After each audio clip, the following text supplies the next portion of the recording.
আসসালামু আলাইকুম।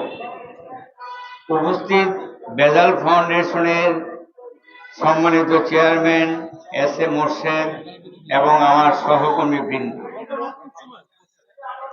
আমরা আশা করেছিলাম যে ছাত্ররা যেভাবে নতুন করে আমাদের বাংলাদেশকে স্বাধীন করেছে আমরা সুখে শান্তিতে থাকব, কিন্তু সেটা দেখতে পাচ্ছি বিপরীতমুখী।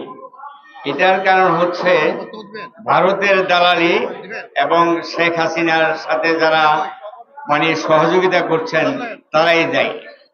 যে বর্তমান অন্তর্বর্তী সরকারকে আমরা অনুরোধ করব যেন অন্তত আইন শৃঙ্খলা, আমার পূর্ববর্তী বক্তব্য অবশ্য সবগুলি কথা বলেই দিয়েছেন, এরপর আমার বলার কিছু থাকে না, তারপরও দেশের স্বার্থে দুই একটা কথা বলছি। ছিনতাই, রাহাজানি, এই যে রাস্তায় এখানে সেখানে মিটিং, এটা সেটা, কলেজে কলেজে দ্বন্দ্ব, মারামারি, এগুলো দূর করতে হবে। তারপর মানুষের মনের ভাষা, অর্থাৎ আমরা যেন খেয়ে পরে বাঁচতে পারি। একটা কথা তো নিশ্চিত, খাদ্য, বস্ত্র, বাসস্থান, এই তিনটা একে অপরের মানে বন্ধু। এই তিনটা ছাড়া কোনো লোকই পৃথিবীতে বাঁচতে পারবে না।